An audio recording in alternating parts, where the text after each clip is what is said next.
Iki rungokno tenan awas.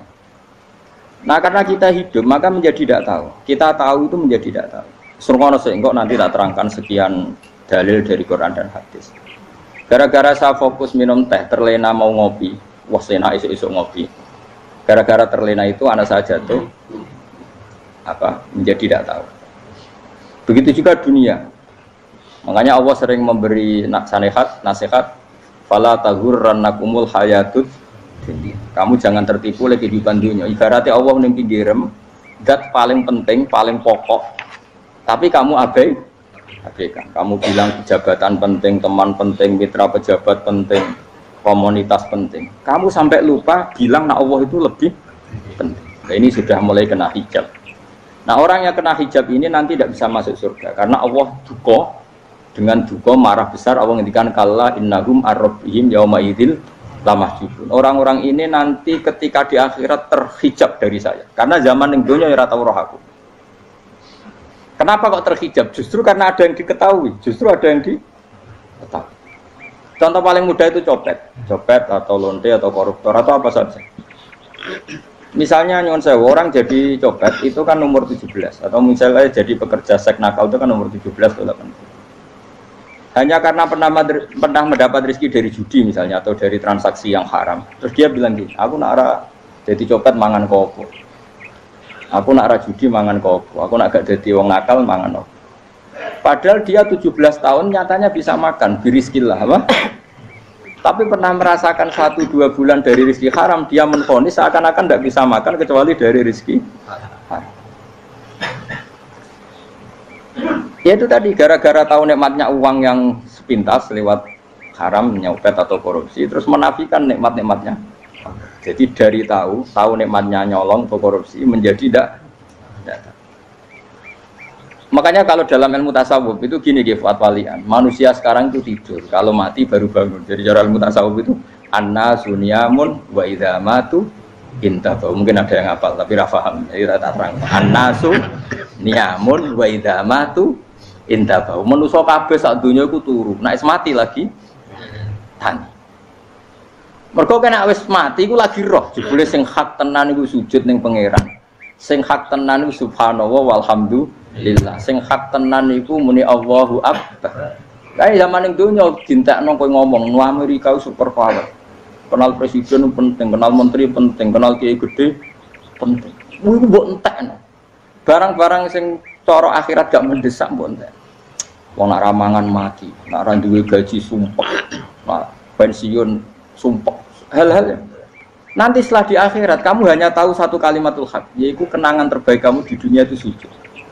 Jika kamu getun ketika hidup tidak pernah sujud. Makanya kata Rasulullah nanti kamu tahu ketika di akhirat hatta takuna sajdatul wahidatu khairan minad dunya wa ma fiha. Sehingga kamu nanti tahu bahwa sujud satu kali itu lebih baik ketimbang dunia dan sisinya. Karena ternyata setelah kamu di akhirat yang layak jadi poin kamu hidup di dunia itu hanya apa?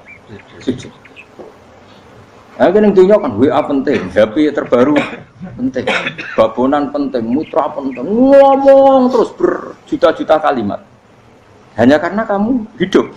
Tahu saya mati, kau ngerti kau kabeh dak? Maka ilmu kamu itu setelah mati, lagi ilmu terlambat. Napas ilmu mau terlambat itu Allah duka. Kalla alhaqumut takatsur hatta zurtumul qafir. Kalla saufa ta'lamun, summa kalla. Terus kala lau ta'lamuna ilmal yakin la tarawunnal jahim. Pas kowe ilmumu wis bener, Gusti ternyata penting sujud teng jenengan, ternyata penting jenengan Allah. Pas roh pas wayah mlebu neraka. Kok wis kecewa. Ya saiki tapi wayah mlebu neraka, roh wis terlambat. Mane tak warai saiki ben ora roh pas wayah mlebu neraka. Kok nak roh terlambat, pas roh wayah mlebu neraka. Sehingga ketika Allah melehno wong kafir, melehno itu mencibir orang kafir. Kata Allah begini. Ini mungkin yang hafal Quran bisa dicek lagi. Fakashafna angka hito akafa basarukal yauma hadid. Jadi kata Allah ngomentari orang kafir ketika di akhirat, laqad kunta fi ghaflatin min hadza. Kamu lupa kan kalau ada akhirat seperti ini kata Allah. Fakashafna angka hito aka. Sekarang kamu saya kasaf, saya buka semua fakta. Fa basarukal yauma hadid. Sekarang pandangan kamu tajam. Dulu di dunia bilang misalnya seks penting, dugem penting, narkoba penting, maksiat penting. Kalau enggak gitu saya pusing. Nanti di akhirat semua ini jadi problem. Artinya apa? Gara-gara di dunia melihat gemerlapnya dunia, dia menjadi tidak tahu pentingnya Allah, tidak tahu pentingnya akhirat. Maka dengan hidup malah menjadi tidak tahu. Maka untuk menjadi tidak tahu itu sebabnya dua. Makanya polling 01 dan 02 sama benarnya tadi. Gara-gara tahu yang menjadi tidak tahu, gara-gara tidak tahu yang menjadi tidak tahu. Tadi misalnya kamu fokus ya, misalnya Rukin jelalatan untuk cawe itu, fokus untuk cawe itu, gak Allah waktu ngarepe kejengkang. Kesandung, berarti gara-gara melihat menjadi tidak tahu. Ya kira-kira seperti itu. Gara-gara fokus delok dunya nganti ra roh hae Allah Subhanahu wa taala. Di sini Allah sering pesan fala taghurrannakumul hayatud dunya wala yaghurrannakum billahil ghurur. Kamu jangan tertipu dengan kehidupan dunia. Makanya saya itu orang yang paling fanatik sujud. Kalau suwun jenengan sing sujud. Mosok sujud salat 5 waktu lah nikmati. Karena sekali kamu terbiasa mensifati dunia ini penting, nanti kamu akan lupa mensifati akhirat itu penting. Dan itu awal kamu tergelincir dari ansawa isabil, dari jalan yang benar. Makanya tadi pepatahnya orang sufi apa? Anna sunyamun wa idza matu inta. Manusia itu tidur, kalau mati baru. Terus contoh kedua begini. Kenapa Allah begitu murka ketika orang tidak mengerti hak-haknya Allah? Bukan karena Allah anarkis atau keras, tidak. Memang secara akal pasti begitu. Saya sampai tak beda ini. Ya contoh gampang-gampang saja, tak wari logika. Kalau ada orang buta lewat kemudian nabrak tembok, karena apa? Karena buta kan? Buta itu maknanya apa? Tidak tahu.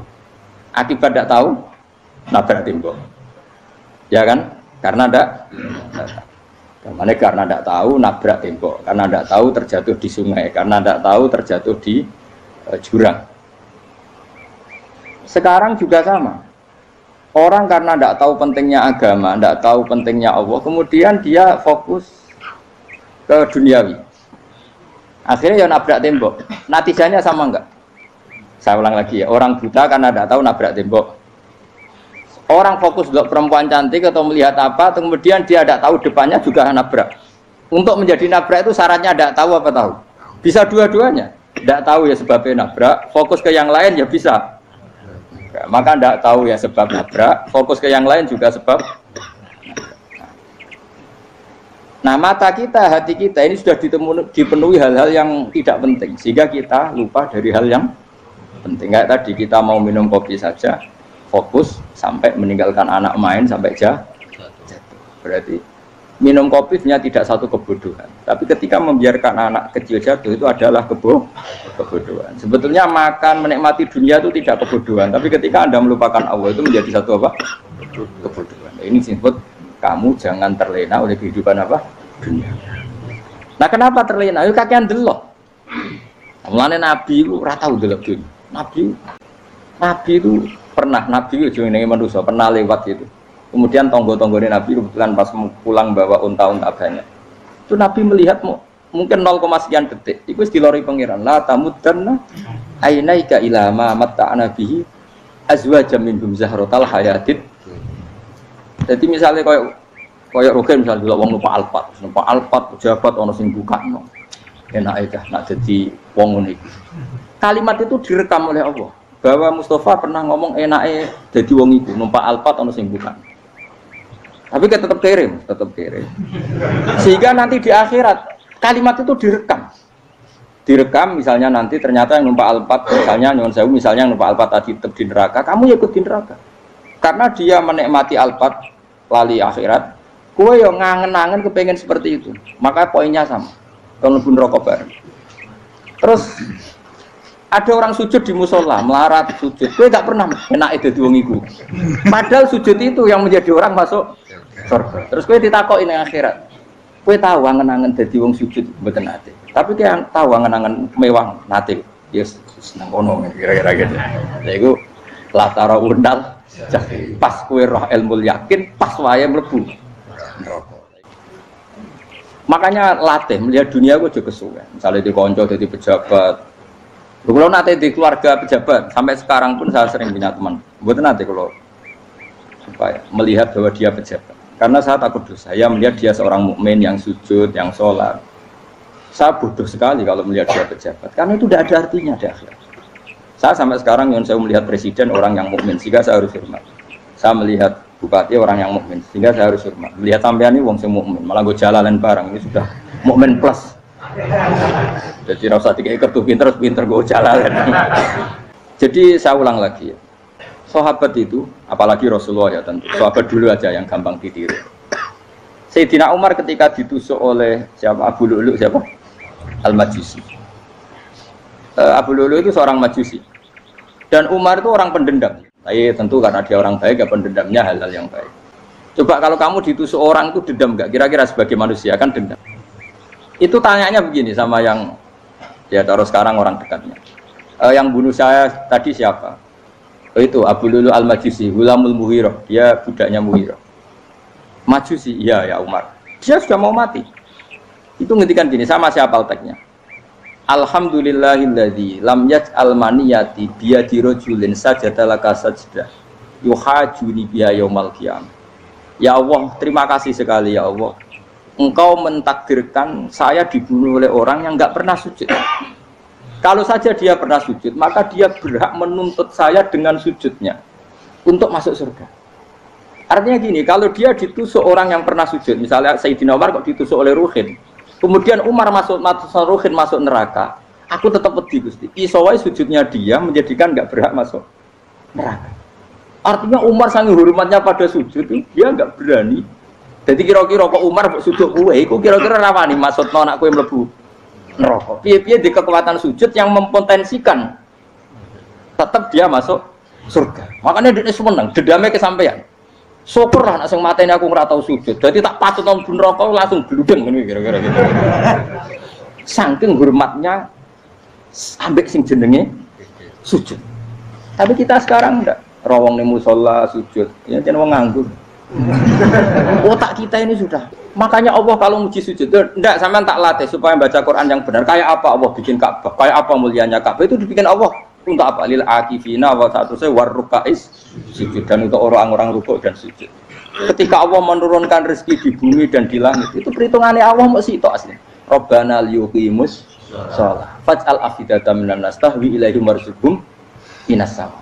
Gusti, ben nak sujud ku kuat. Piye-piye menungso nak ramangan ra kuat. Nak is kuat dia tenaga yo ben sujud. Liyuqimus shalah.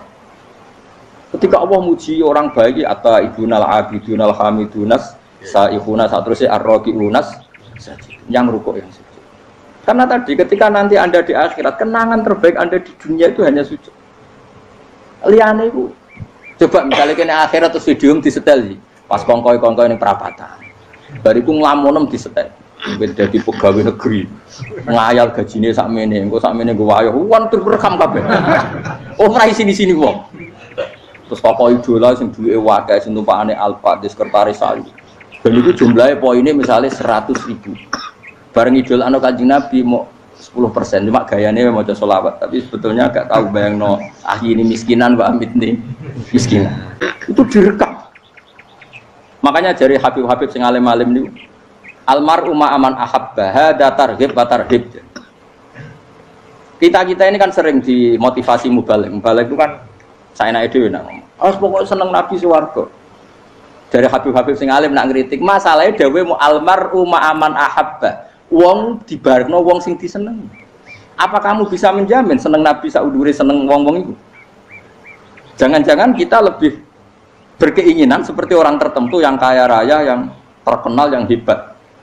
Meskipun kowe oleh sana muni seneng Kanjeng Nabi. Jangan-jangan status cinta kita terbukti ke orang itu. Iya toh, misalnya gambarnya pasang neng kamar. Wah. Partai wong kuasa. Terus kowe nyumbang masjid nyuwun sewu mau 50.000. Tapi bareng nyumbang untuk kemenangan orang itu 10 juta. Nyebut wong itu satu hari 100 kali, nyebut Nabi pendak salat. Bareng dihitung dipoling mbek malaikat.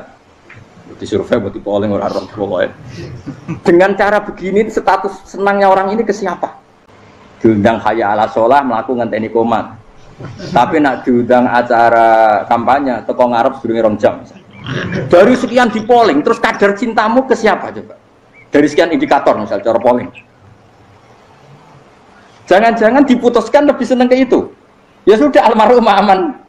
Apa? Makanya kata orang-orang alim almarhum apa? Orang itu terserang disenangi. Masalahnya kita tidak ada jaminan lebih seneng Nabi. Makanya Sufyan Ats-Tsauri itu jadi wali kurang sama mergo ibadah akeh mboten. Sufyan Ats-Tsauri gurunya Imam Syafi'i jadi wali itu sederhana. Sama tak ceritanya orang-orang jadi wali dengan cara yang sederhana.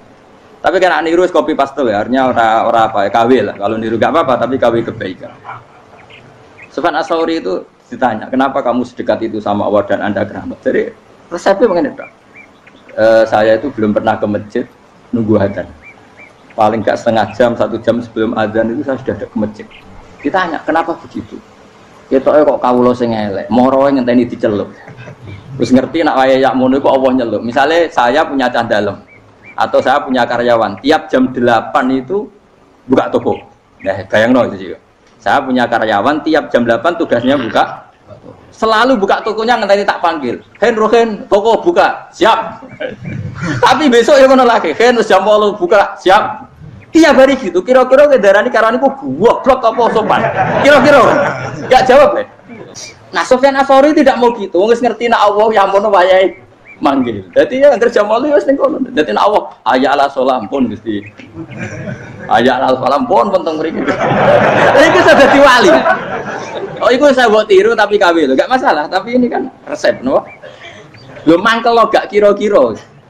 Ono karyawan tiap jam 8 kon buka toko. Selalu marane ngenteni di panggil. Jadi wali dulu tuh punya cara muamalah sama Allah tuh luar biasa. Ya ora usah mbok tiru terus kemen dadi wali wis ra iso kadung salah. Biasa wae. Aku lah nganti saiki ya biasa wae. Aku mau masjid ngenteni meh komat ya biasa wae. Tapi aku kan iso dadi wali lewat jalur liya lah aku ya. Jalurku kan akeh. Mulang ya mari wali, sabar ning coba ya mari wali. Jane ana jalur fikir ya mari wali. Tapi kan loro, fikir loro. Dadi Imam Adil ya wali, di bojo judes iku wali masyhur. Ana wali ku barokah di bojo judes. Iku ya jalur dadi wali. Wah lebih ngeri lagi. Ngeri tenan, antine akhirat aja wedi.